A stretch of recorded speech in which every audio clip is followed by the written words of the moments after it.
We are live. Maybe. Yes, we are. Let's go right in front of that microwave. Interesting. Hadn't had right at the very beginning of it. Never seen that before. Okay. You and I are here. Don't see anybody else yet.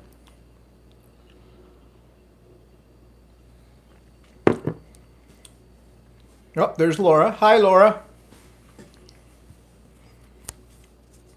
Hi, Nancy. Hello, Laura and Nancy. Read much? No, Apparently not. I don't know. I'm a little stunned today. Why should today be any different? Oh, Roberta's here. Hi, Roberta. We'll just give a couple of minutes here for other people to join in. Oh, Jeannie's here. Hi, Jeannie. You get a pop up faster than me. Yeah? Don't know. At my age, nothing pops up anymore. That's for sure. Oh, shut up.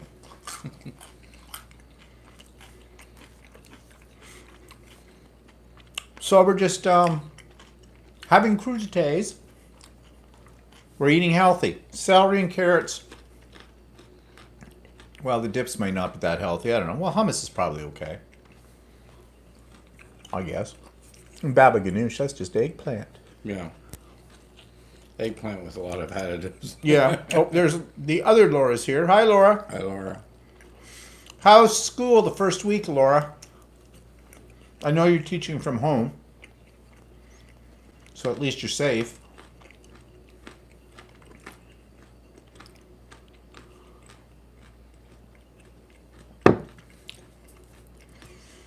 And we'll get started here in just a sec. Just going to give another couple of 30 seconds here to see if other people are joining us. They'll probably join in at different times. Oh, you only had Thursday and Friday. So next week's a full week then. So I guess then you'll really know what it's like. Well, I'm glad it's not me. That's all I can say. Okay, well, other people will probably join in a few minutes or so in. So let's just get started. Guess what we're going to start with? Sounds like Mother. Yes. Oh, yeah. So, you know that we've established a new routine that my mother, I've told her that I will call her in the mornings on the days that I do call, and it'll be at 10:30 because I consulted her schedule, asked her, when was the best time to call because my mother has such a full slate of activities on any given day. Not. So she says, at first, she was a little stunned about it. I said, well, Mom, I know that your meals are served at certain times and they have to get you ready. And I said, so probably calling you in the morning would be best because don't you have a little lie down in the afternoon after lunch? Well, yes. Yes, I do. And I said, and what time do you get up? Well, they get me up for dinner. Okay, so you're in bed all afternoon, basically, is what you're saying. So I said, well, I won't interrupt your nap time with it. So how about 10:30 in the morning? Would that be okay?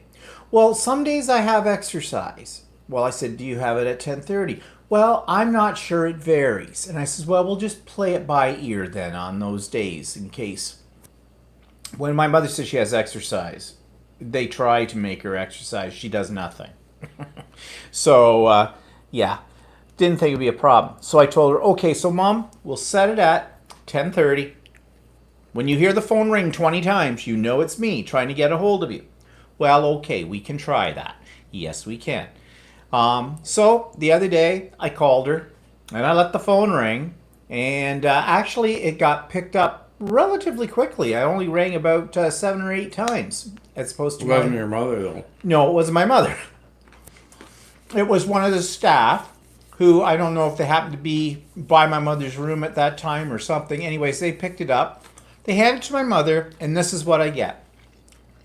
Hello? Hi, Mom. Hello? Mom. Hello? Then I hear her say to the staff, I can't hear anything. And I always say to her, Mom, put your phone up to your ear. Well, the staff person came on and she says, your mother claims she can't hear anything, but she says, I can hear you fine. And I said, well, there is a volume control on it. And I kind of told her where it was. But then she gives it back to my mother and I go, so Mom, can you hear me now? Hello? And I go, Mom, put it to your ear. Finally, she gets up there and goes, hello. And I go, can you hear me now, Mom? Oh, yeah, I can hear you fine. Well, this darn phone. She always blames phone. No, it's operator error. I don't know. But anyways, I talked to her. And everything was about the same as it always is over there. But her best friends have been trying to phone her. And they sent me an email and asked me about what was going on. And I told them, I said, look, you got to let it ring and ring and ring and ring. And I said, and then there's no guarantee she's going to answer it. And they were getting a little frustrated. And then I always hear from my mother going, well, they never call me, Mom. They try to call you. You don't pick up the phone. You know, kind of a deal. So I asked her, so did you get any phone calls this week? No. Did Cliff and Rita call? Oh, yeah, the other day. Okay, so you got a call this week. Oh, yeah, I guess I did. Now, you know, I'm sure when you hear me talk about this, you probably are assuming my mother is senile. That she has some mental capacity, that, you know, something that's wrong with her mentally and the whole bit. No, she does not. Her faculties are all intact. I don't know. I still use you Well, still you say think. that, but I think there's got to be something wrong with her. So I think it's psychological. I think it's a mental. Well, okay, so fine, she's got something wrong with her. I guess. it's got to be either that, and not only that is that I guess the days are the same day in day out. There, every day seems to run into each other because I mean, we get out more than she does, and we still don't get out that much more. And she gets out, never gets out, and she doesn't seem to. She doesn't seem to retain what day it is or anything. Well, 'Cause no. I'm sure they tell her every day. Well, that's why I said to her, told her the other day, I said, you know, Mom, I said, you've got a clock in your room, but I don't know whether the clock is working now, because usually when we were able to go over there, I would, you know, it's a battery operated clock. So I would check it to make sure it was maintaining time, and, you know, if it needed new batteries, I'd put new batteries in it, that kind of thing. I don't know how often they even notice that there. And I said, well, you know, Mom, you can ask them what time it is, what day it is, that kind of. Oh, she says, I do that all the time. Well, I said, so then you know what day it is. Well, yes. Well, it's actually kind of hard because you can't really go and visit her that easily right now. So you can't really see her in whatever state she is. Well, no, I can't. And I don't know. Although when we did go to visit her on the outdoor visit there a few weeks ago, she looked about the same as always. Yeah. And she was, besides the fact she was complaining about the traffic, and it was loud, the traffic. It was difficult to hear in the situation. But she seemed perfectly all right to me. Like, when I say all right, I mean her normal self. Her normal self. With it all. But then she did mention on the phone the other day about, you know, well, the people are coming in and visiting now. And I said, no, they're not, Mom. In fact, we had just gotten, 2 days before that, I'd gotten an email from the nursing home talking about, as the weather, you know, got cooler and that they would, of course, have to stop outdoor visits. But they have a part of the nursing home that used to be a retirement residence that was attached to it, which they closed down several years ago. And so they basically don't use that space. So they're talking about setting that up so that we can have, by appointment, visits in that space. So basically doing the same thing as they did when it was outdoors, except it'll be in this isolated space. So we won't be in the part of the building where the residents live. You know, we won't be going to my mother's room or anything like that. So I told my mother about that. Just, oh, well, such and such, there were people there. I says, Mom, the only visitors are people who are there because they help with the feeding. of somebody. In other words, people who are, you know, basically can't do anything for themselves. And these are family members that have special arrangements made that they can come in and help with the feeding and the care of that person as well. But they have to go through a very stringent screening before they allow them in. So even more so than the people arranging visits outdoors and that kind of thing. So I explained that to my mother. I said, Mom, as soon as they get this set up, the new thing, my sister and I will be over to see you and everything. But I said, we still have to make appointments. It's not easy to get an appointment and that kind of thing. So I said, again, Mom, like I've told you before, our only means of contact with you right now is basically the phone. So you need to answer it. Well, she knew that. So anyways, we'll see. When I call her this week coming up, we'll see if she answers the phone. My brother's probably given up, although I've told my brother, I was going to send him an email the other day and I forgot how things are working out there. But I know he's given up, you know. Plus, it's a 3-hour difference from where he lives in Vancouver, out in BC, and our time here. So, of course, I don't think that makes much of a difference in terms of my mother answering the phone. But anyways, yes, Laura, it is very frustrating all the time. I mean, But at least she's being taken care of, so. yeah, that's the one blessing out of all this. I know she's being taken care of, and she's being taken care of well. So that's a good thing. So anyways, that's the latest on my mother. What would your day be like every Sunday if I didn't talk about my mother? Really? Probably better. So let's turn to Walter. What's Walter working on? Right now, putting a house together. I haven't finished it yet. Another haunted house, one in the series. And don't you have you don't start your next class until what, October? Yeah, October, we're having a class. We're going to do a pair of long pants this time. And we went out shopping the other day. Well, under controlled, specs for that. And there was some nice fabric that we saw over there for my shirt. Yeah, I gotta start that. And, Yeah, it'll be ready. Well, what, next summer? it won't take that long. Are you making me a short sleeve or a long sleeve? What do you want? Short sleeve or long sleeve? Well, I think I'd prefer that in short sleeve. What? I think I would prefer it short sleeve. You want a short sleeve? Well, yeah, in that fabric In that that you got, fabric. because Okay, I think well, that fabric would be I'd better. rather do a short sleeve because there's less stuff to Oh, it. yeah. No, I don't think. The long sleeves are a little bit of a pain in the butt.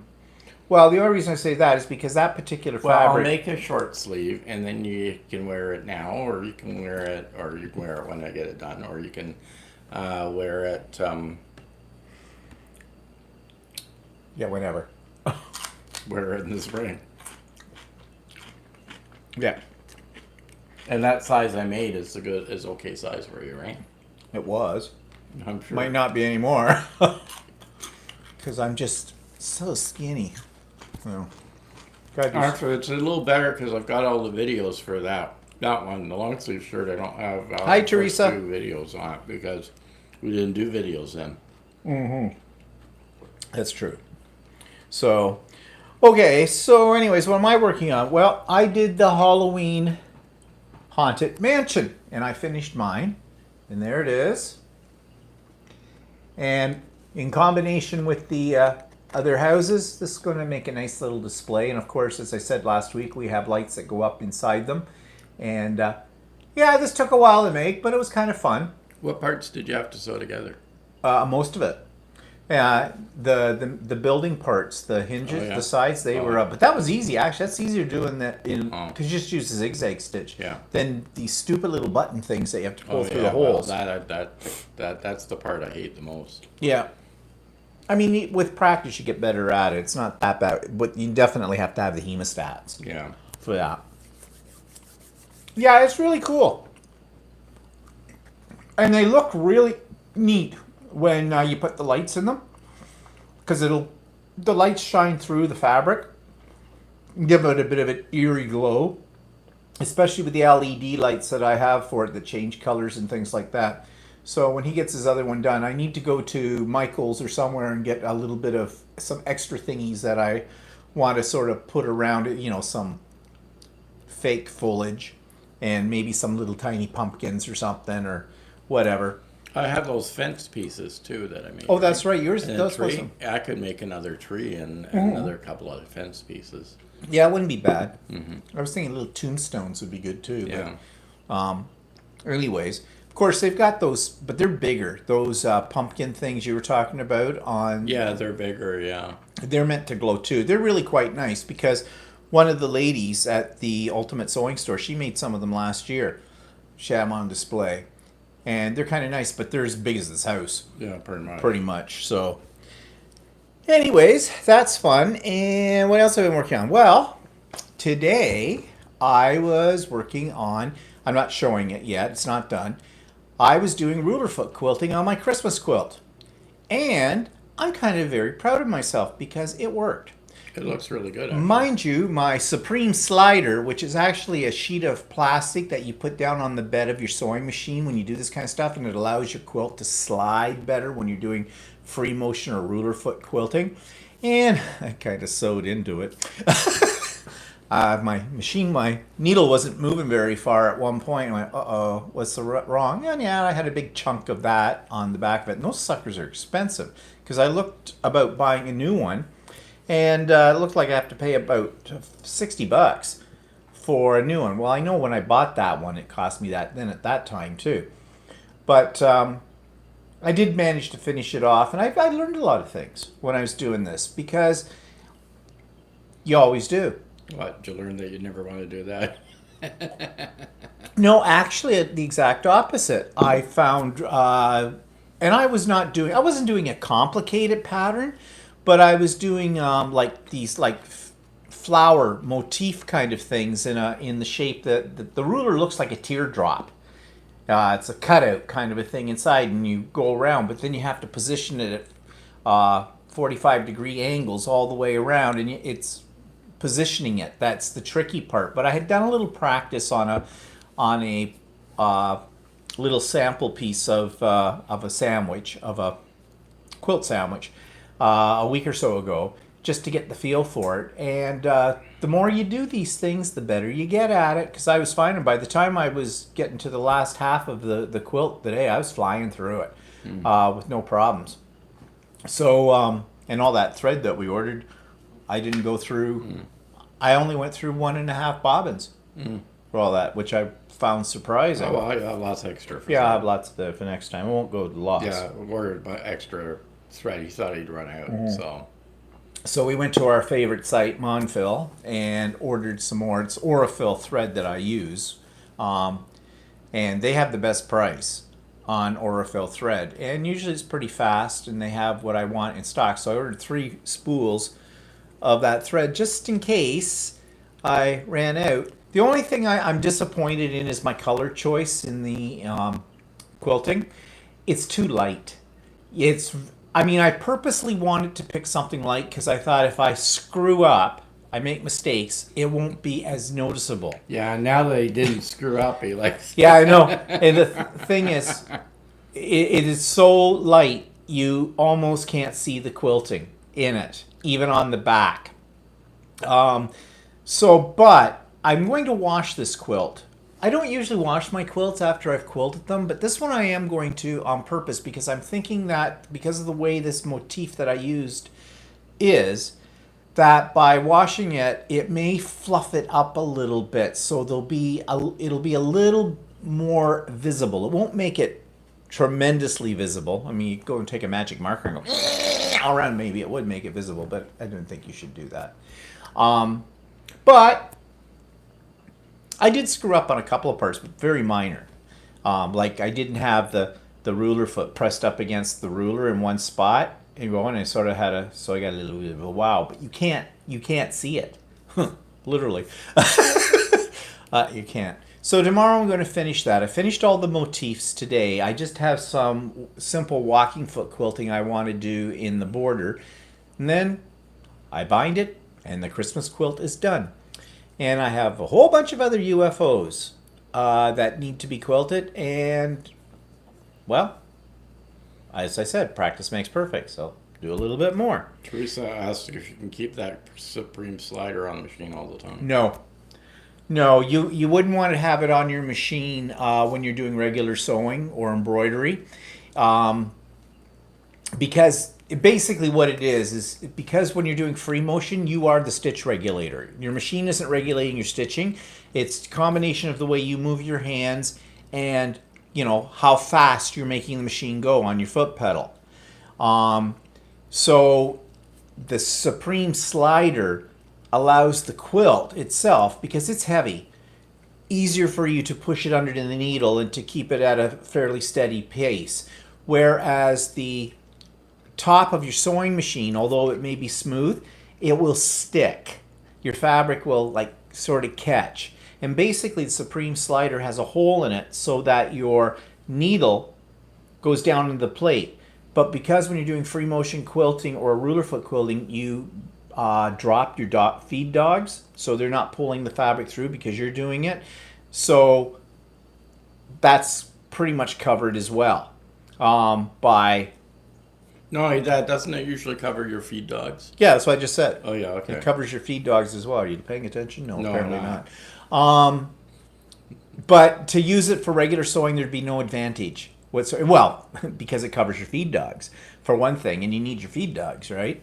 So anyways, I have a big hole in mine. I kind of patched it up, but it's not ideal because now I had to cut a hole bigger. Now it exposes the feed dogs, and although the feed dogs are dropped, they still create a rough surface at which the quilt kind of catches on, so it doesn't make it as smooth for going over. I mean, I was able to do it, but there's a spray, and I saw this somewhere, and I have to look for it. I don't know what it was called, but there's a spray that you can get that you can spray your top of your sewing machine, your base, whatever you call that, the tabletop, whatever it is, and it'll make it slippery for this kind of thing. And apparently it's water soluble, and it won't gum up it doesn't make marks on your fabric. So you can wipe it off again. Yeah, you can wipe it off after you're done with the whole thing, and it won't.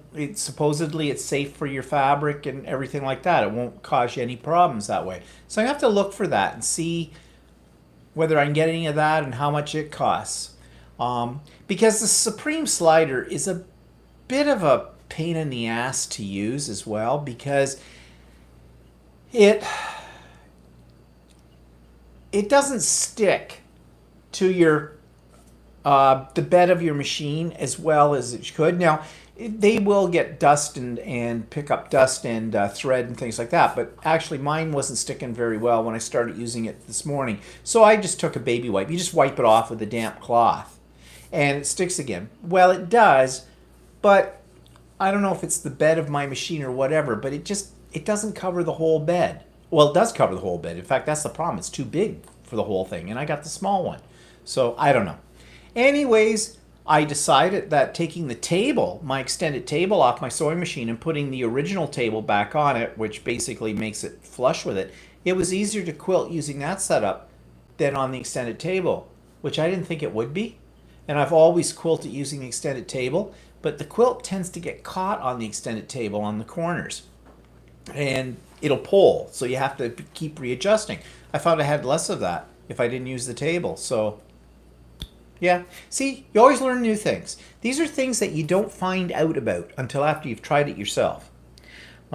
People's internet seem to be slow. Oh, Wouldn't be our feed, is it? we're on Bland too. Yeah. We should be okay.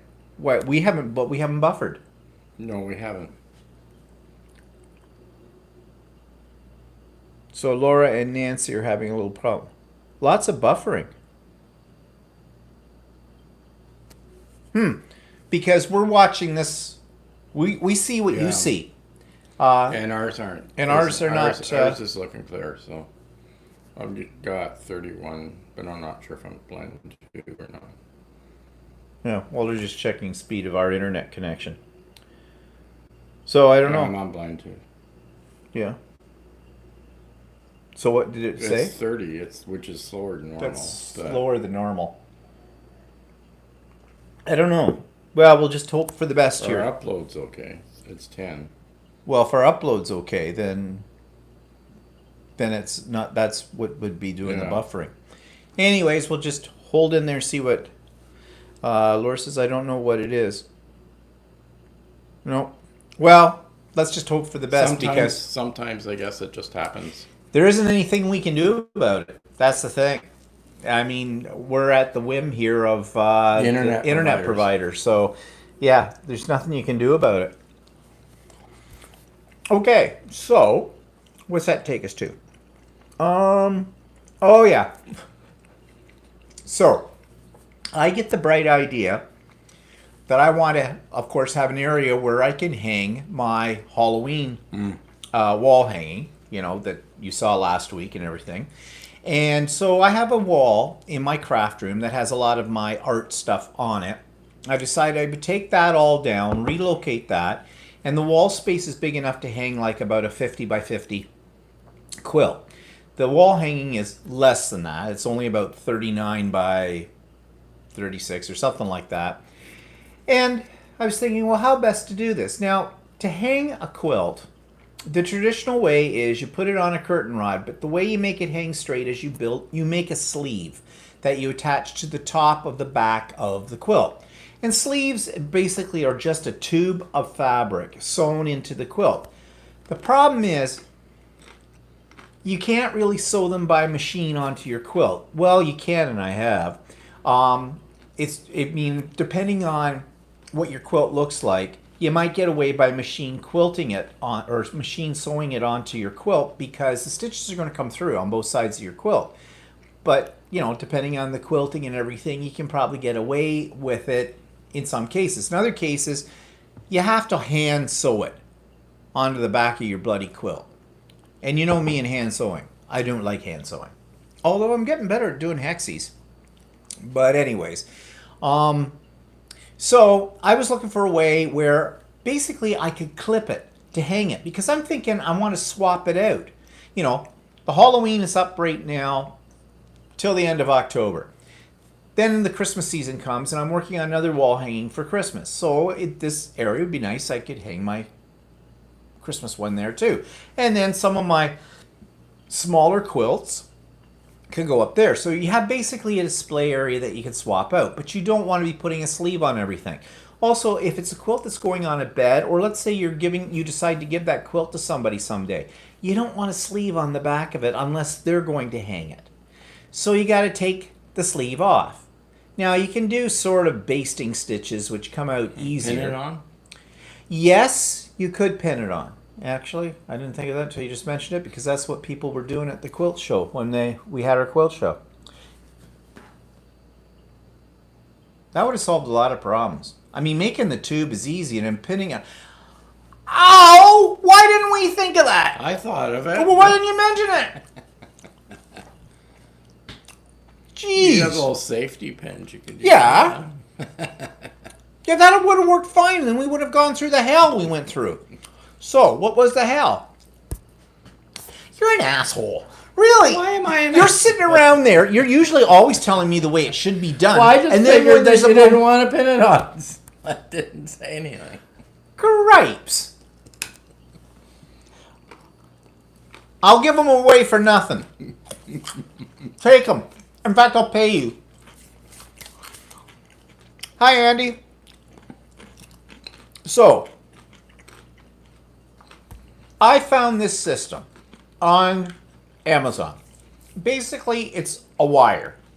And it has two things that hold the wire into the wall, but you adjust them so you get tension on the wire. And they had hooks that had little clamps that went on the wire. So you just basically like a clothesline.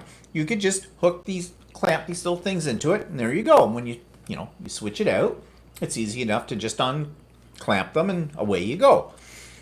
So I thought this was kind of brilliant. Now, it was $14.99, so I mean, we're not talking here a major expense. I mean, I looked into professional hanging systems for quilts. Holy crap, you could pay as much as $200 for these. And they essentially were wires from your ceiling. They're meant for hanging art in art galleries and things like that. And I thought, I'm not doing that. So I got this thing. So we go to put it up. But when I say we, I mean him. I'm not really good with that. Neither was he. But so Yeah, ideally, because where it was, I couldn't put they had these things that you had to put into the wall, and then they had a big piece of wire that stretched from one side to the other. But the problem was is that where the wall is, you pretty much need to fasten them into a wooden stud in the back because there's tension on the wire between the two posts, quite a bit of tension, right? actually. So, but I couldn't find a stud in the right position, so I ended up having. What position would you like your stud in? But I ended up using a wall anchor instead, which I thought might be okay. But what boiled down to is when I put the wire up and I started tightening the wire, the wall anchor started to pull out. So we had And then I looked holes. around some more to see if there was any possibility of being able to anchor into wood, but there really wasn't anything Not the way things around was close designed. to it that I could do that. So, So I said we gave up on that, and well, you found a couple of curtain rods, Yeah. small ones, and they would have worked except for the fact that the little clips that I was talking about, the little hook part, wasn't quite big enough to go over the curtain rod. They're very tiny. Now, I had seen somewhere at some time when I wasn't looking for anything like this, that's usually the way, I saw these rings that you just slide over top of a curtain rod, and hanging from the ring are these clips.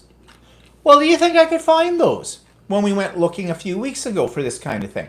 Mind you, we did not look in Home Depot. So we go out after he filled in the holes in the ceiling that we had there or on the wall. We went the next day over to Home Depot to take a look at what they had for rods, because at that point we decided, well, we could use those little clips, but we had to get a strong enough rod that was small enough these clips could fit on. While we're over at Home Depot in the curtain rod section, there are those rings I just mentioned. Packages of them. And I went, that's exactly what I wanted. So I bought a couple of packages of those rings. We came home. Then he tries to put up the brackets to hold the curtain rod. Well, more holes. But, well, no, I didn't have a problem with that part that much. It was just well, there was a lot of cursing and swearing. It's just that the rod went up and the end popped off and it went between your desk and the wall, and like we couldn't find it first, and that made me swear. Yeah, so something that should have been very simple took 2 days to do. But yes, Nancy, we found them. I guess where we were looking before, they just didn't have any. Well, we went to one of those Yisk stores, and that was probably a mistake. And we went to Walmart, which was another mistake. Yeah, I didn't think. We didn't think of Home Depot for some reason. So now, yes, problem solved. It's hanging up there. And now, you just said, why not just pin the stupid... Because, you make one tube, and when it comes to switch it out, you pin the tube onto the next thing. That would work too.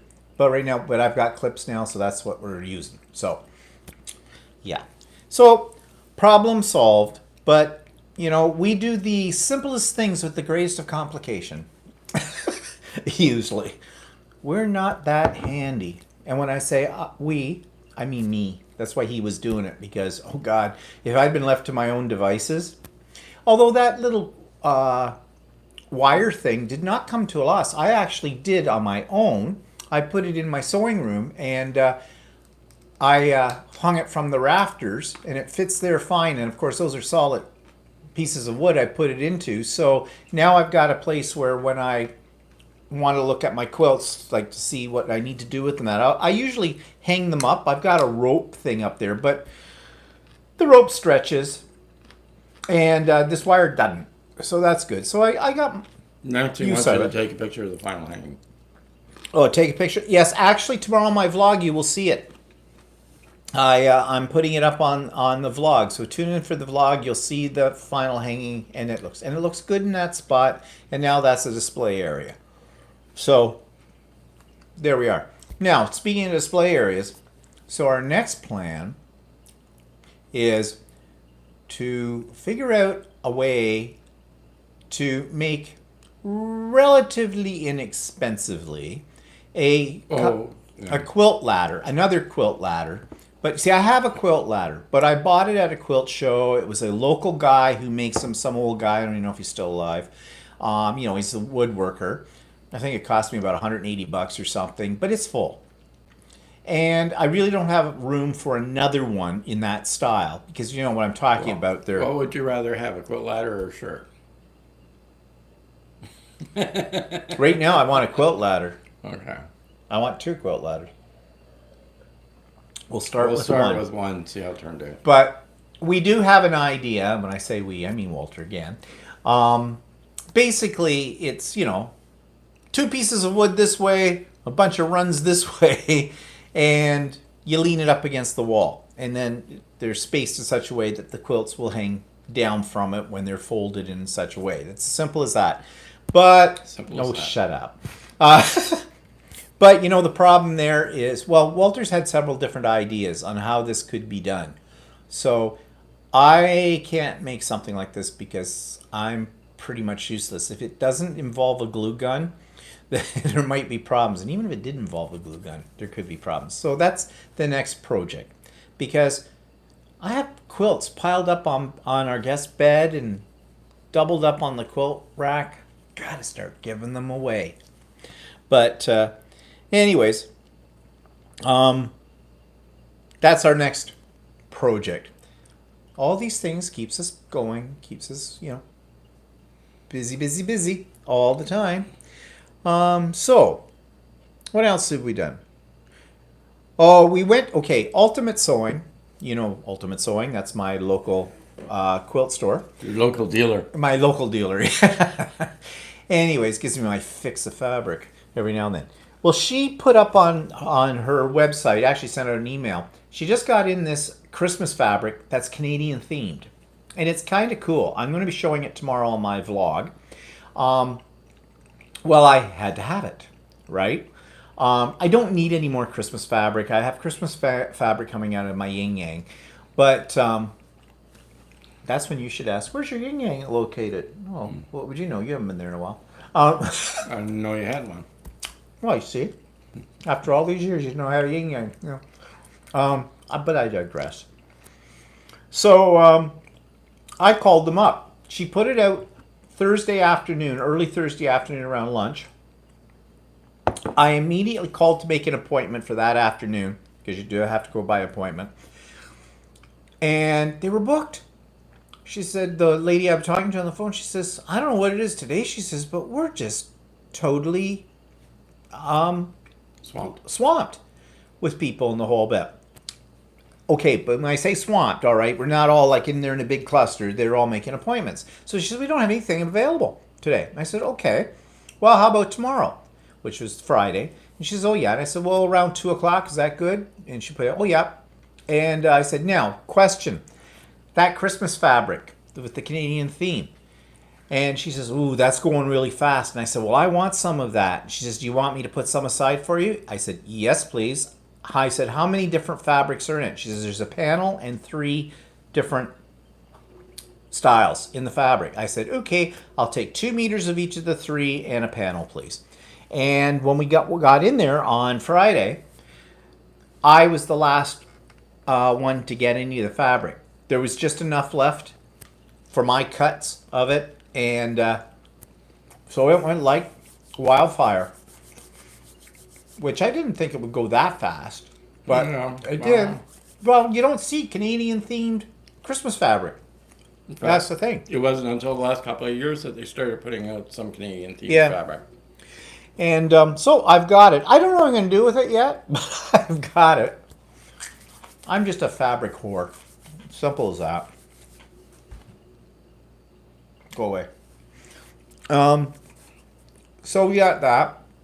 And then we had to go off and get some more fabric at a different place yesterday because I'm looking through all my fabric. Now, it's not like I don't have a lot of fabric because I can open a fabric store. But you never seem to have the one that you want Yeah. at the time you want to use it. And I wanted to start that quilt I just mentioned earlier. And I needed wide, well, I didn't need, but I wanted wide back fabric. Wide back fabric is double the width from selvage to selvage. The average fabric, for those of you that don't know, ranges between about 42 to 44 inches in width, meaning selvage to selvage. Selvage is the parts that they put on the machine that prints the fabric and everything like that. Bonnie wants to see your fabric. You'll have to come on to the vlog tomorrow, Bonnie. Oh, I'll go. Where is your fabric? It's downstairs. It's in my. You won't find it. Where it's in your what? It's one of my drawers. Well, there's two drawers down in the one cabinet underneath my IKEA drawers, and you keep the masses entertained. I'll get it. But before I get it, let me finish this story. So, anyways, I needed wide back fabric, which is 108 inches, so I could do. If you buy 3 meters of that, you can usually do a quilt, an average size quilt in one piece. You don't have to piece your backing. Piecing your backing is a bit of a pain in the butt. Now, sometimes you want a piece of backing on a quilt because you want to make it look a little different than one solid piece of fabric. But when you come to quilt it, you want to make sure your seams are really flat when you do the piecing because that can cause you some problems, especially if you're going to do it on a long arm machine, but same on a domestic too to a certain degree. It can cause you some problems. So I want it wide back. Now I knew I was going to get Christmas wide back because I don't think that exists. Because I mean, Christmas fabrics come and they go because it's seasonal, right? So most stores don't carry a lot, and manufacturers, they're looking for sales, and probably they can't sell a lot of wide back. And wide back fabric is expensive. Yeah, well, it's double. It's twice the width. It's double the price. So, anyways, we were going to go to a place that's not an hour away, but 45 minutes away or so. That's north of us. And we started on the road to go there because they have a lot of wide back fabric. My local dealer, she has some, but she doesn't have that much of it. But this other place has nothing but wide back fabric because they're a long arm facility. They basically, that's what their business is. They do long arming for people. But then I thought maybe I better check their hours. Well, yeah, they were closed at 1 o'clock in the afternoon. And at that point we were going, it was almost 1 o'clock. So then we decided to go to a different place that we've been to many times before. It's not that far from Oshawa. It's just another town over or so. And we went because I knew what they had at Ultimate Sewing for wide back. And I just thought I'll give it a try up there. Figuring, I probably won't get Christmas wide back. But if I found something that would work, that would be okay. It didn't have to be Christmas, So we got there. No, sorry about that. That was the phone ringing. I just put it into voicemail.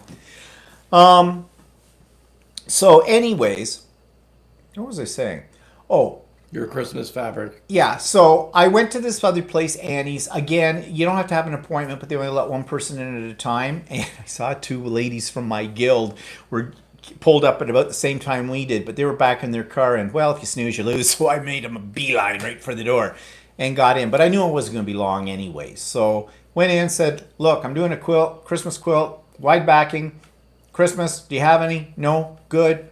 What do you got that I can piece easily together? Fine. How much do I need? This is how big the quilt is. 4.5 meters. Great. Fine. Wrap it. Roll it. Bye. Boom, boom. I was out with it. And so that's what I got, and that's what I used. But, yeah. So that was $91. Like, quilts are not cheap. That is for sure. Hi, Anne. Yes, Bonnie. Walter will now entertain you with a musical interlude. Sing, Walter. Well, I don't know what to do because he's the one that's talking all the time. Well, I'm sure you can come up with something. Geez. Okay, ask me a question.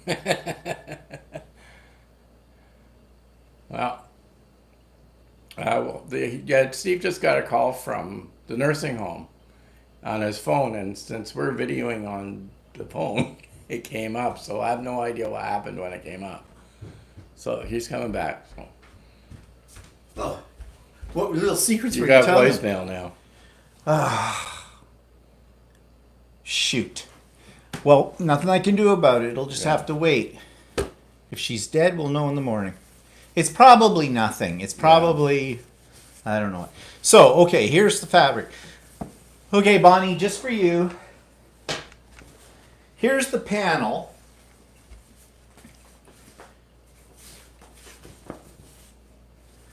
There's the panel with your big balls.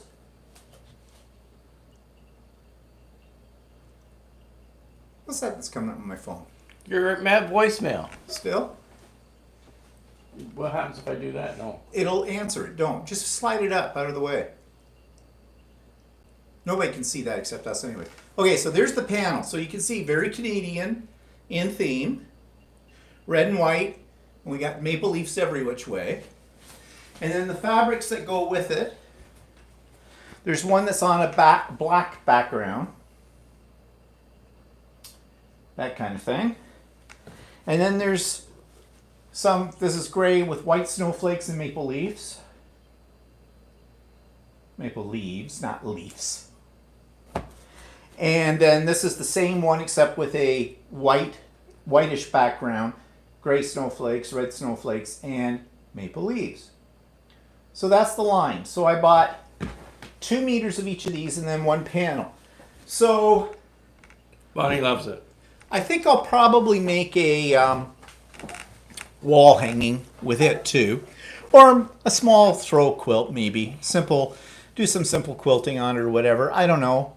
But anyways, I guess she'd had it, Shirley, the owner of Ultimate Sewing, has had it on order since February. Because she knew when she saw it that it's unique. Because she says she has never seen Christmas fabric with a Canadian theme before.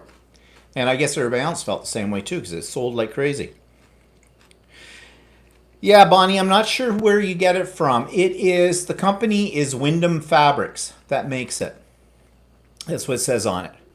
So yeah, so the plan is that I think it'll be a wall hanging or a lap type quilt. Well, actually, both of those could be the same thing, so I don't know. But anyways, yeah, so I've got it. Oh, there's definitely a delay here. We're not buffering, but this seems like a Well, slower... that's funny. Oh, wait. No, we're moving there, but I see mine... Well, I just saw the thing going round did you? and round. Okay. No, I thought it was too, Bonnie. I thought when I first saw it, it was probably Northcott, but it's not Northcott. It's Wyndham. Is there a name of the... Yeah, it's called Canadiana, I think. I need to salvage here. It is called Wyndham Fabrics presents Canadiana Christmas. Canadian Christmas. Exclusively for International Textiles Pattern. Number 52237D-3 Oiko Tex. So there's a lot of names going on here. But it says it's Wyndham Fabrics.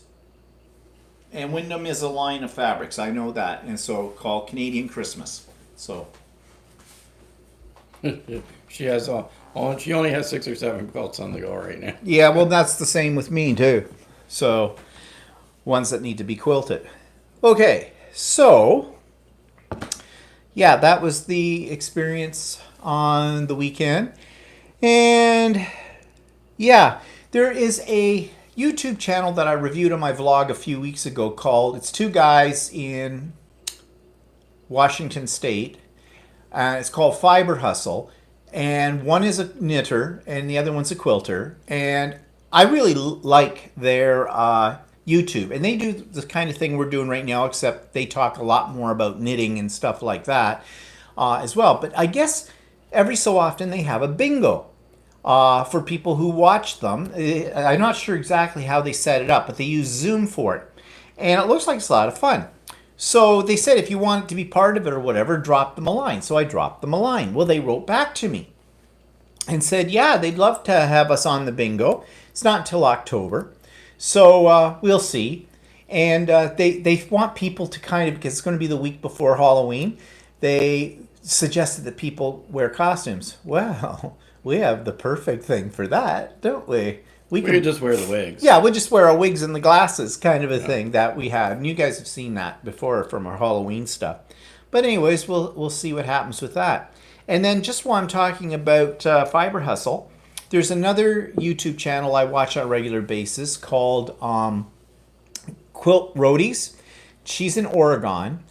And, well, she was kind enough. She had checked me out. Well, I had dropped her a comment about something. She has contests all the time for patterns and stuff. So you had to use a keyword that she gives you and you put it in the comment. So I had done that.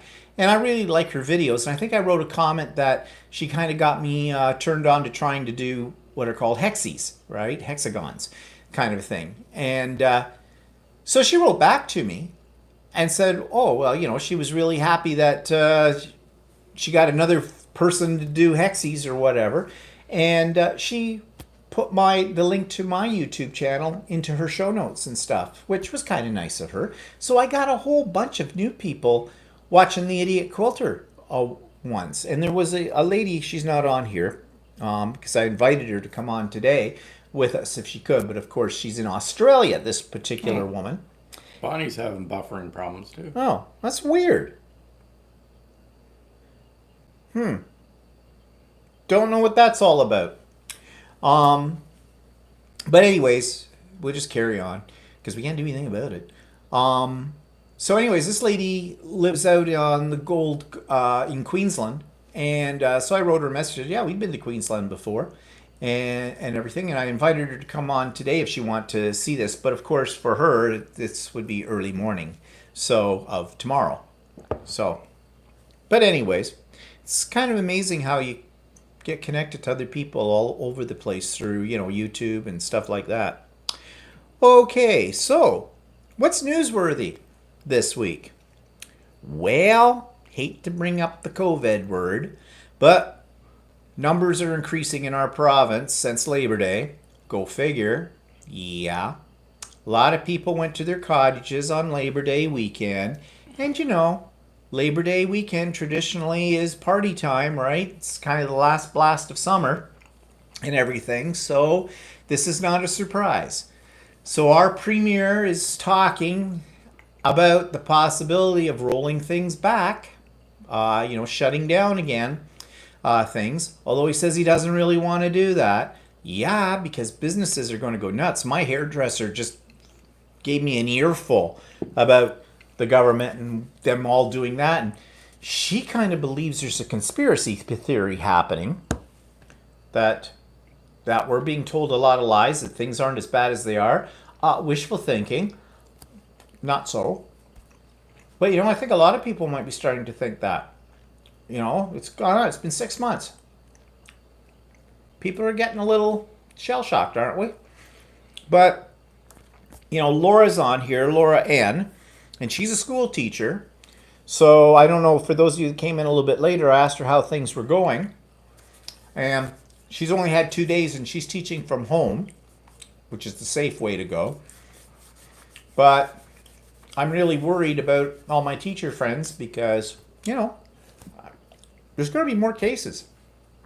So, yeah, but predominantly the cases that are occurring are in high population areas right now in Canada, and in the Ontario area, there's lots of smaller towns that don't have any problems. So, yeah, that's true.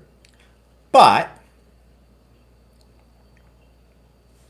what happens if so they close down our area, the GTA, basically, but other places outside the GTA are not so closed down. What are people going to do? They want to go out on a weekend someplace for dinner or whatever, they'll just go to those areas. Yeah, and that's the problem. So, I don't know. Start getting more toilet paper, people. I think it's going to be a rough winter. So, unfortunately. But, anyways, just saying. That's... I think the second wave's going to be harder. And I think it's going to be harder on people. Not necessarily because of numbers. I think psychologically. Because everybody's been sort of, okay, this thing must be getting close to the end, right? And then when somebody turns around and says, no, it's not. It's not anywhere close to the end. That's going to put a lot of people into depression. It won't put me into depression. But whatever. So, moving on. What are we watching? Okay, we're watching Ripper Street on Netflix. Ripper Street has actually been on for a while. I think they have 3 seasons of it so far. Or is it more? Might be 4. I'm not sure. It takes place in the 1800s in London, and it's basically a detective show. But it's got lots of little, like, soap opera kind of little things in the background of it and all that going on. I actually quite like it. It's a good show. Like I said, it's been around for a while, but we just got around to watching it. And we started watching a new show. Is it on Netflix too? Away? Away. About this, first manned mission to Mars kind of a thing. Takes place a little bit into the future. But it's more like a soap opera. Less than a science fiction. Yeah. I mean, they got science fiction qualities to it, but Roberta loves Ripper Street. No, it's 5 seasons, Roberta says, yeah. So it's not bad. We're still not really sure. I don't know if I'm really into it yet because, I don't know, it seems a little soap opera-ish to me. But then I suppose you could say that about a lot of those types of shows too. And I'm watching, he's not, but a friend of mine recommended it. It's been around for a while. A show called Yellowstone, which he told me, says, if you like Sons of Anarchy, he says it's sort of like that except in a Western theme. Does that have anything to do with Yellowstone Park? No, it's the name of the ranch. Kevin Costner's in it. Now, when I heard Kevin Costner was in it, at that point I kind of went, because I'm not a big fan of Kevin Costner. But I have to say he's not bad in this one. It reminds me kind of a updated version of something like Dallas or that kind of thing. It's kind of gory. Mom says that she likes it Yellowstone. Yeah. But I am into it. I quite like it. I think I've seen 4 or 5 episodes now of it. But it's not bad. It's pretty good, actually. He hasn't seen it yet. So then we watched a movie the other night. Wow, we sometimes like stupid horror movies. It was a remake of Child's Play, of the Chucky movie. The evil little doll from the, what was that, the 80s or 90s, whenever that came out. Well, they've done an updated version of it. Actually, it was pretty wasn't good. Bad. It was all right. It could have been. There was a couple of, gory themed things occurring that to the point where I closed my eyes. Yeah, it was a little bit on the gory side. It's a whole. But actually, you didn't really see it too much of what actually happened. But the idea of what was happening was kind of worse. It's what I put up there is what I always call an amusing little time waster with a little guts and gore. I think they were trying to make it more of a comedy kind of thing but it was actually, it could have been a little funnier, but yeah, but it was gory. But especially when the rototiller went over the guy's head. Oh, spoiler alert. And let's see. Oh yeah, now you've heard me talk about this show before. QI. It's a BBC production. It's a game show with comedians on it, and you learn a lot from it because it deals with facts and things like that. But so what the panelists are comedians, right? So what they do is they'll have a question or whatever, and people try and answer the real answer to the question, but also add a comic twist to it or something like that. And some of it can be a little on the dirty side. Yeah, it gets a little raunchy at times, but it's really quite good. But we've been going back. Each of the series is done by a letter in the alphabet. That's the theme.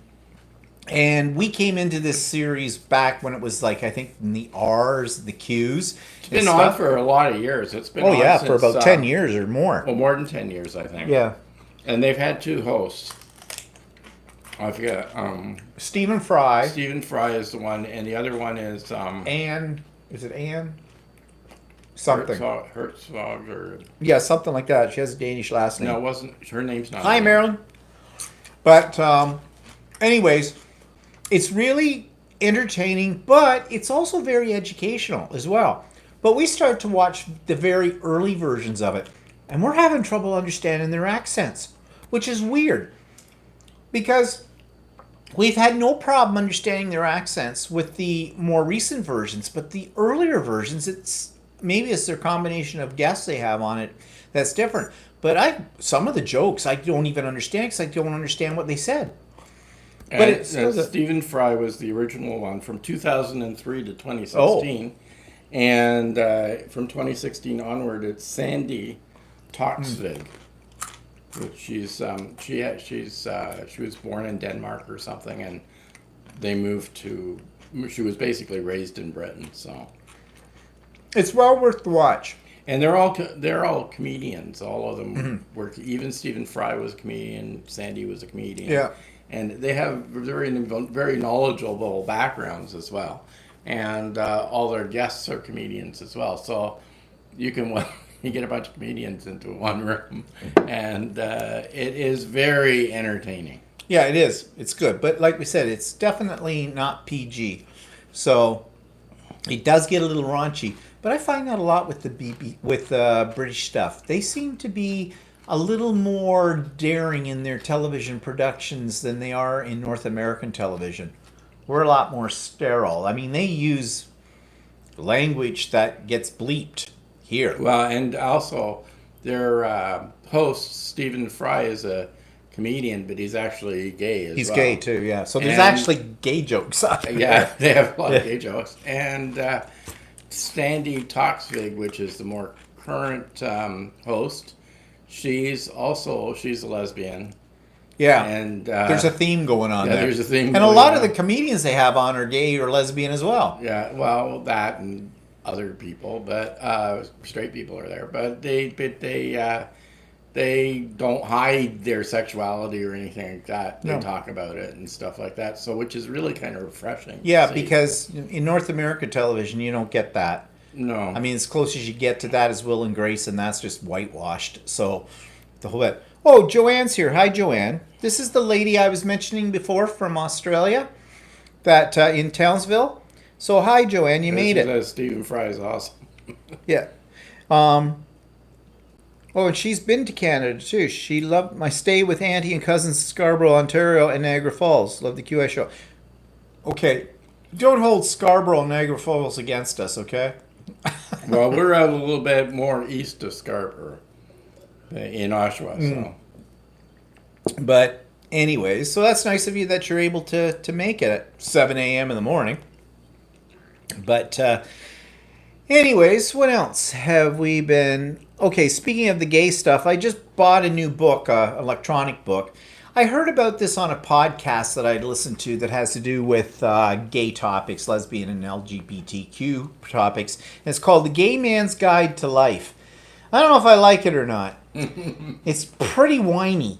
This guy's going on about, his childhood in the 80s, blah, blah, blah. He's in therapy, blah, blah, blah. Has a personal trainer, blah, blah, blah. Has a life coach. Like, ooh, a life coach. There's a new one. No, a lot of people have those, supposedly. Well, really, why does one need a life coach? Life happens. I mean, I don't get it. The only person making any money from that's the life coach. But anyways, I'm not sure yet. This might have been a waste of money, but I'm reading it. Joanne says, that's okay. My uncle was a Saskatoon Indian native. I have not spelled it right, but Uncle Pete was a precious soul. That would be probably... I don't know what that is.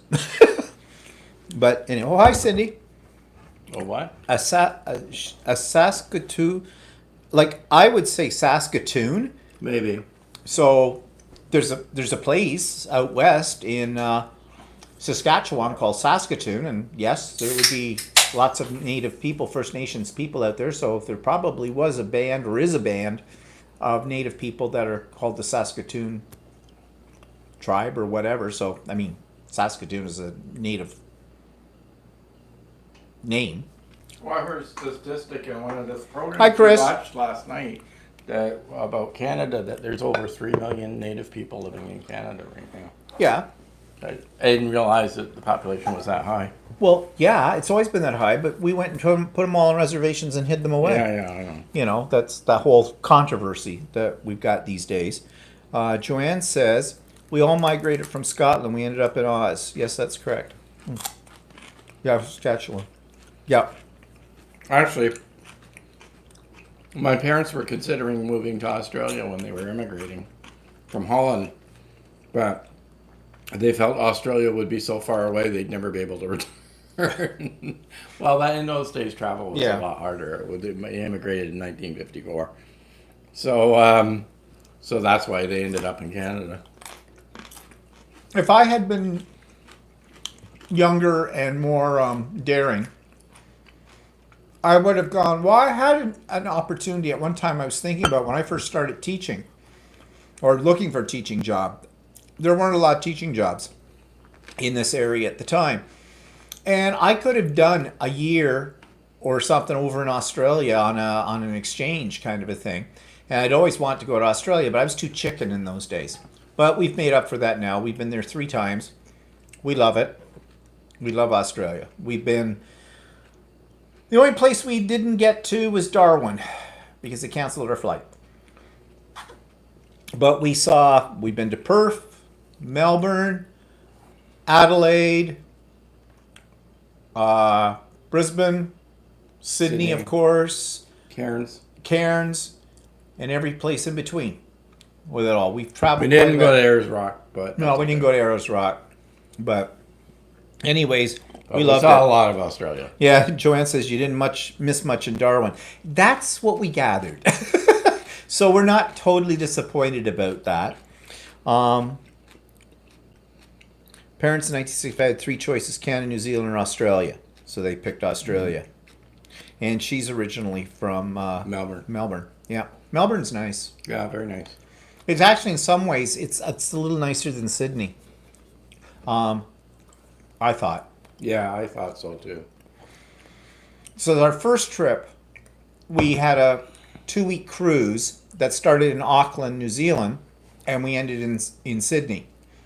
Our second time, we flew to Melbourne, and we rented a car and drove to Adelaide, and then we flew from Adelaide to Perth, and we spent a few days in Perth and whatnot, and then from Perth we flew back to Sydney.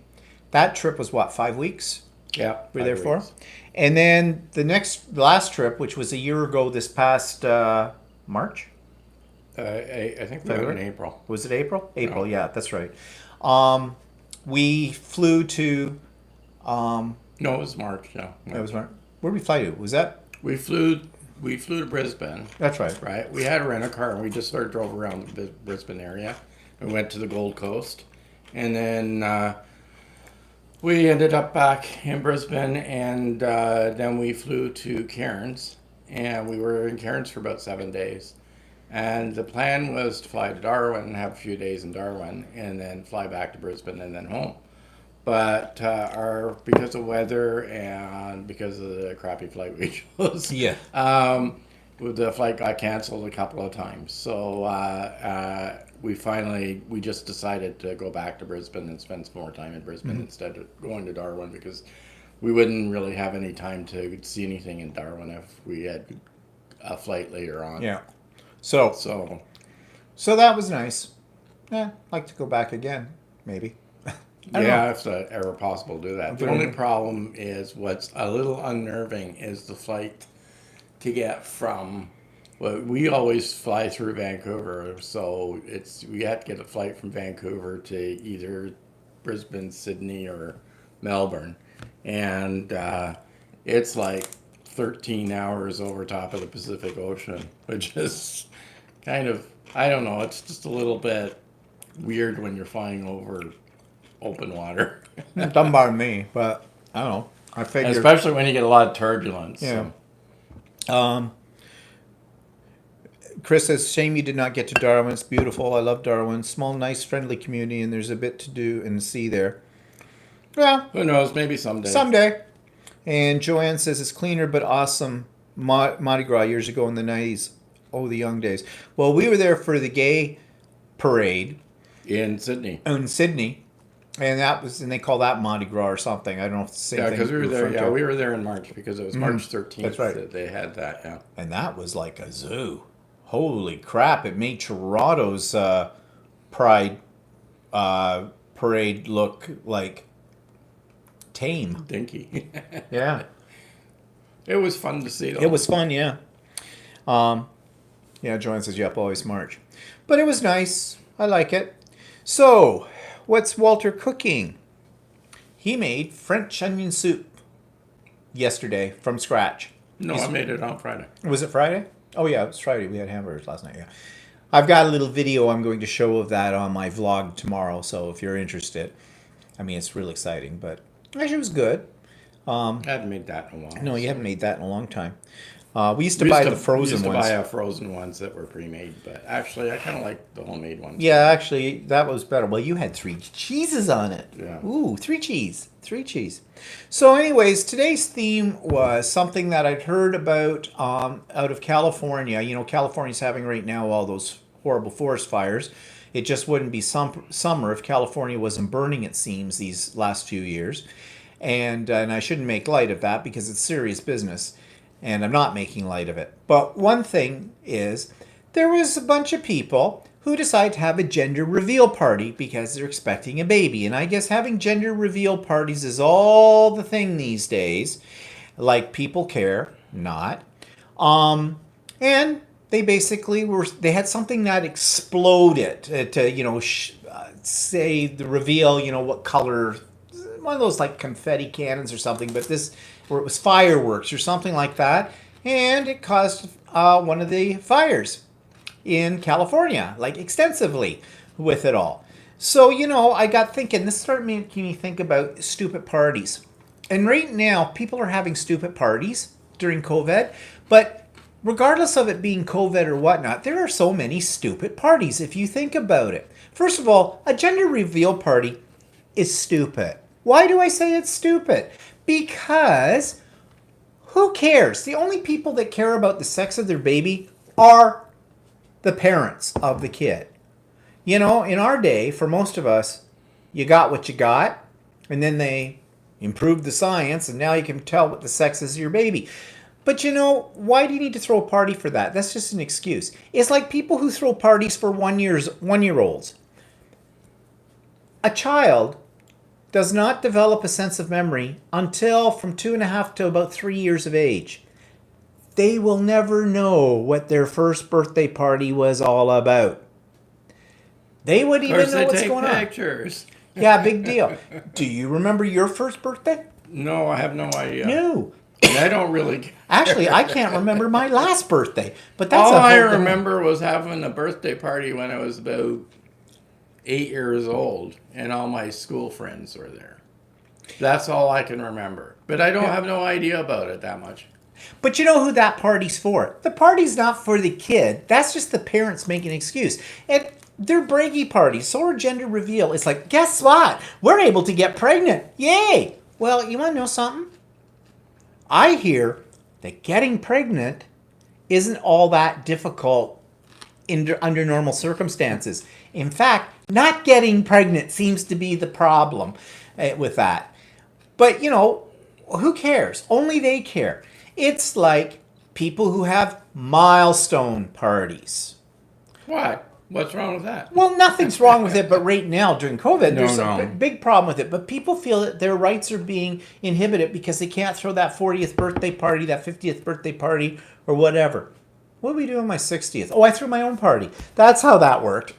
It's just because I like to throw parties. And I gave everybody gifts. Hey, it's my party. You get a gift. Yeah. Thanks for coming. Wasn't that the party we had where we had that draw of gifts, and I had that book that Jacques ended up with, 50 Ways to Cook. Oh, 50 ways to cook. Oh, yeah. We'll keep that. This is PG. Yeah. I mean, I've got nothing against parties, but come on. Like, let's be reasonable. Some of these parties can be over the top. Like the one in California, gender reveal and cause a fire. Smart move. Not. We went to a wedding for 2 of our friends, and they were gay, so they got married in their own backyard. They had it all done up and everything, and it was fun. But the funny thing was, and this isn't really a criticism, but it's like how you can go over the top on parties. They had those Chinese or Japanese lanterns, the hot air balloon kind of thingies. They're actually illegal, you know. Yeah, I know.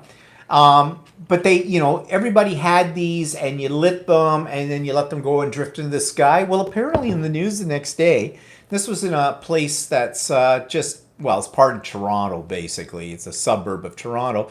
And next day, they had on a news report that people were phoning in, and they'd spotted these things that looked like aliens or something floating across the town, and it was their lanterns. But the thing was, they were actually on fire. There was fire in them. Yeah, actually, I felt afterwards very uncomfortable about that. Yeah, Because because they could have landed on somebody's house. yeah, but you see, you're at a party, you get drinking. It sounded like a good idea at the time, didn't it? And their idea was, well, they sell them, don't they? So we can just use them. But Yeah, technically, they're illegal. but illegal. But it was kind of funny that was there. But they were lucky. They didn't cause a fire anywhere, but they could have. Yeah. They could have. It was the summertime. It was hot. It was dry. It could have caused a fire. It could have fallen on somebody's roof of their house. And, who knows what it could have done. So, there's another thing. Parties are fine, but why is it that people think when they have a party they have to outdo everybody else in a party? And that's what it is. It becomes competition with it, especially amongst the younger people, I find. So, what can people do right now about parties? Well, you can still have a virtual party. We did. We had a virtual party, a pride party, but it was virtual. We did it on Zoom. We tried it. It worked out okay. Not as much fun as a real party. No, it's maybe not as well. It's because it's not the same as a real party because we've never done that before. But actually, I was afraid that it would be kind of like boring. Like I had things planned for it to keep everybody entertained. But I think it went over pretty good. Everybody that was there seemed to have a good time. So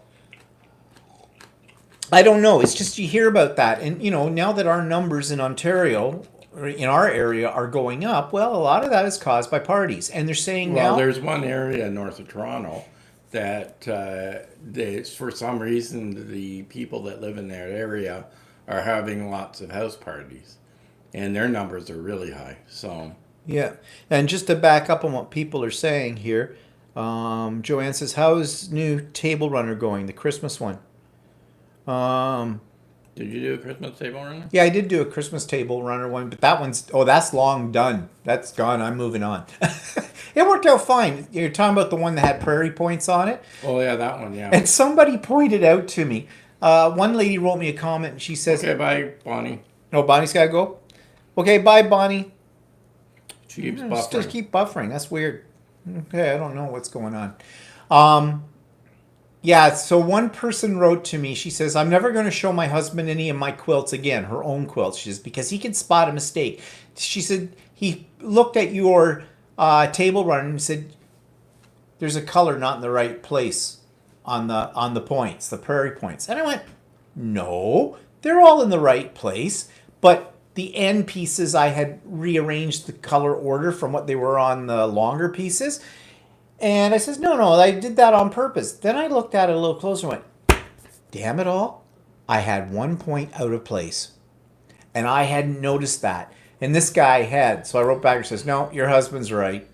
But I was told a long time ago when I first got into quilting that the Mennonites believe that you have to have one block that's wrong. It's called a humble block because only God is perfect. Well, I think that's a good excuse and I'm sticking to it. that bull because that's just their excuse for making a mistake. Well, are you a Mennonite? Do you know? I don't know. No, I don't know. Bumbon says, "Those are not stupid parties or stupid people." Yes, exactly. Joanne says, "Do a rain check party. Postpone till we're able to party again. Simple and fixed." Yeah. Oh, she says the You can have Dresden. the gender reveal party when the kid's 20. Yeah, that's right. Well, the argument that I heard on one of my podcasts I listened to that's an LGBTQ one, they said those gender reveal parties are sexist, Yeah, they for are. one thing. And they also go against the transgender community and the non-binary people. Because they said if you're going to have a gender reveal, why don't you wait till the kid decides what gender they want to identify with? Well, my way of thinking that's extreme too, Well, right? I think that's because, I mean, what percentage of the population ends up changing their gender? Yeah. Well, I don't know. Changing the gender they were But born it's not into. politically correct to, these things you have to be aware. Yeah, well. Like I always say, the binomials. Oh, I mean the non-binary. Oops, I'll get in trouble for that one. Um. Oh, the Dresden plate with embroidery one. Yeah, I haven't started it. Yeah, it's there. Hasn't been started. It's on my list of things to do. I have a very long list. So, anyways, and a lot of these parties too are a waste of money. Okay, let's talk about weddings. Okay? There were 23 people came down with COVID after a party in Toronto, a wedding in Toronto, because they weren't practicing social distancing, they weren't wearing masks, all that kind of stuff. Well, go figure, right? But don't you think weddings are just a little bit over the top? For one day in your life, some of these weddings cost $50,000 or more dollars. Like, Actually, really? a guy I worked with had a $100,000 wedding. Like, why? And 6 months after the wedding was over, he got arrested for administering a date rape drug to A date rape. somebody in a bar. Okay, there was $100,000 well spent, wasn't it? Like, really? I mean, I know I'm a man, so maybe I don't get the whole thing. Weddings are for women. They're not for men, unless you're gay. And then there are some gay guys, but I still haven't heard of too many gay weddings that cost $100,000. With that, like, shoot, you could Yeah, take you that got money two and cheap put gay it. guys. Yeah, really. Here, everything came from the Dollar Tree. But enough about our wedding. Uh, um,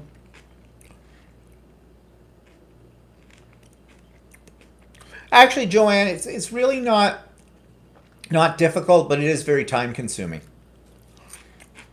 Joanne says, I'd rather keep my money in the bank, have a backyard made pretty, and a spit roast barbecue, and relax. Yeah. Yeah, I don't know. It's just it's all competition. Although, I have to say one thing about Aussies. Aussies are so laid back when it comes to, gatherings and parties. They don't say put another shrimp on the Barbie, but No, let's put another prawn on the barbie. put another prawn on the Barbie. But I mean, we've always found that about Australians. Australians are just a little bit. Australians are very friendly people. They're very, in our opinion, they enjoy their gatherings and getting together and just having a good time, and they don't seem to need to have very elaborate kind of things. They can just have a good time having a good time with it, which is kind of nice. In North America, depending on where you go, people get really crazy about the kind of parties they're going to, especially the ones in the cities. That kind of thing. It has to be bigger, better than anything anybody else has in the whole bit. So, I don't know. But anyways, the bottom line is having any form of group gathering right now is crazy. And you've heard me say this before, that whole concept of the bubble, that's bullshit. I'm sorry. Bubbles don't exist. They're bullshit. There's no way. There's only one way you can contain a bubble. It has to be, your bubble has to be the people you're living in right now and you're isolated with and you're not going anywhere and seeing anybody. That's the only bubble there is. By saying, I hear people saying now, oh yeah, they're now part of my bubble.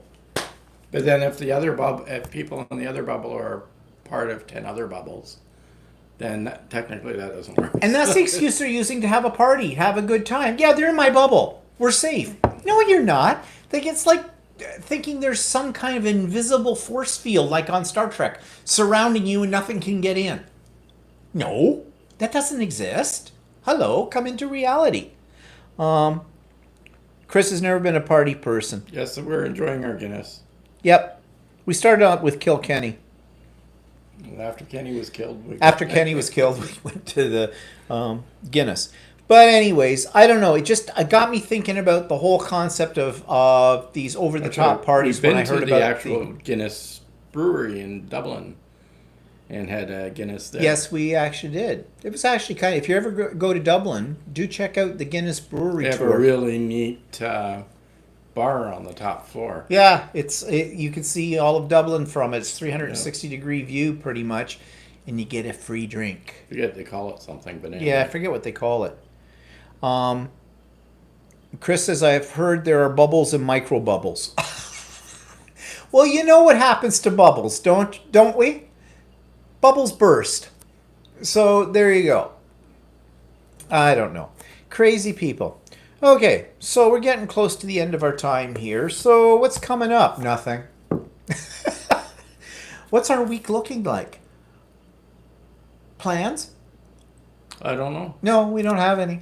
I got to probably reseed the back lawn. Ooh, there's excitement. And So reseed it. There's no grass in it now. Joanne says, you actually were there at Dublin Brewery. Yep. Guinness. Hey, you name it. We've been there. Almost. Back in those days when we used to travel a lot. Lately, no. I think our next trip will be, whenever we can do a trip, is going to be in our own country again. We kind of have this hankering. Well, we're old men now. Maybe this is just pretty much stupid. Driving across the west, out to the west coast. We did it once when we were much, much younger, in our 20s. And we were on a really tight budget. Oh, we had no money whatsoever with that. We stayed in hotels, but we were always really careful how much we spent. And so this time, well, if halfway through the trip we get really bored and want to go home, we'll sell the car, take a flight, and come back home and buy a new car. I don't know. We'll rent a car and drive it out west, Yeah. and then if we get really tired, we just drop the car out. That's true. Although our luck with renting cars has never been so good because they all try to take you for a ride. Yeah, I know. Not the kind of ride you want. Joanne says, I'm reattempting project bags. Oh my God, kill me now. I've never really made a project bag. I've thought about it. And Joanne says, I'm having vinyl and squaring up top fabric issues. Nothing's ever square. Yeah, vinyl's easy, interesting to sew on. You've done a project bag. Yeah, well, I haven't finished it, remember? And that's got right. halfway through it. And And then COVID hit. COVID hit. I was going to a class, and I wasn't too impressed with it.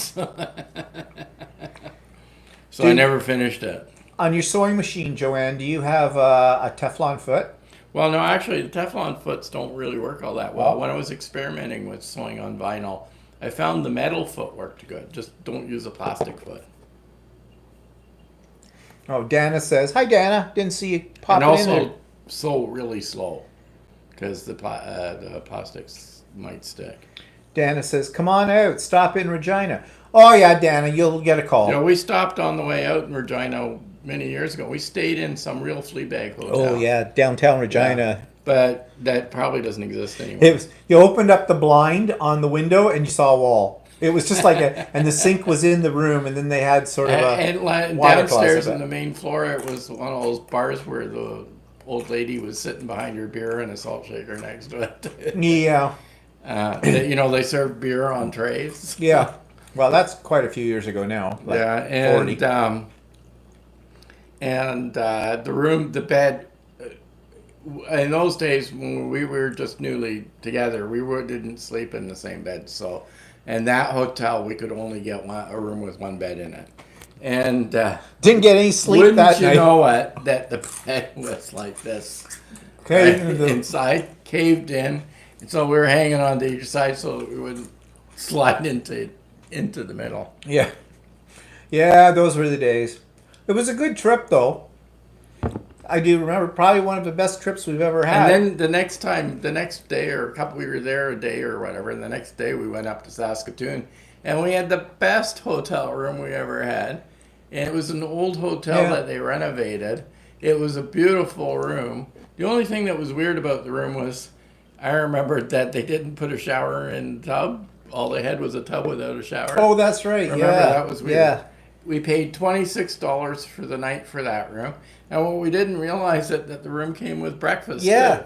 And that was back in the days when the reason we didn't realize it was because back in those days, most places didn't provide you with breakfast like a lot of places do today in hotels. So it would be nice to go back and recapture our memories from our childhood. Yeah. Find out that Western Canada hasn't changed that. Yeah. But yes, Dana, we'll come to Regina and we'll come and see you. For sure. We were supposed to go to, before COVID hit, we were scheduled to go out to Edmonton and Calgary, and we were going to see Kim. Kim is a friend of both Dana's and ours. Excuse me. And of course, COVID hit, so that trip got canceled. We were going out there for the Canadian National Quilt Show as well, but then we figured, well, we'll do Banff and Jasper and everything like that, and we had all the hotels were booked, and flight was booked and everything like that, and then the rug's pulled out from under us also. Yeah. So anyways, and my brother lives out west too. He lives in Abbotsford, BC. Haven't seen him in a couple of years. And well, you know, those of you that are regulars on here know that my brother and my relationship's a little strained. Maybe I think it's lessening a little bit.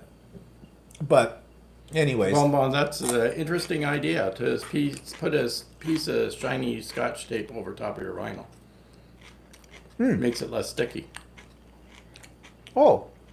That's a good idea. Actually, I tried sewing on vinyl. I didn't really have a problem, but I had a very thick piece of vinyl.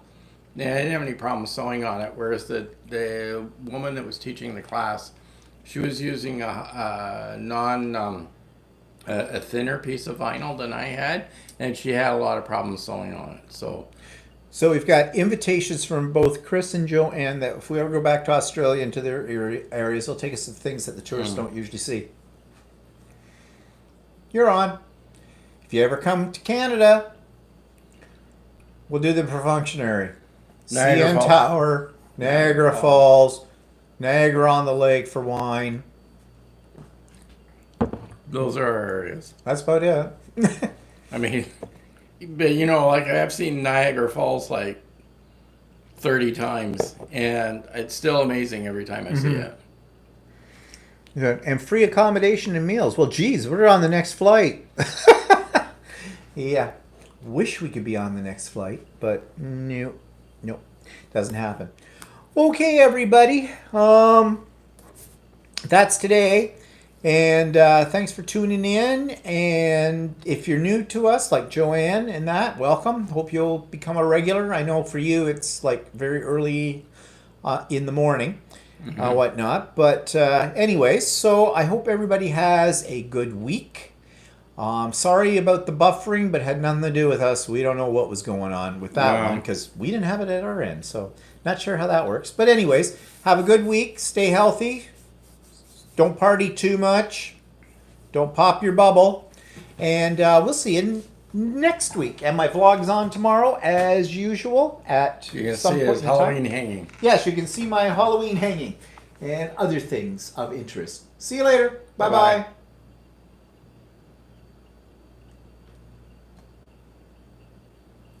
Okay, why is this not working?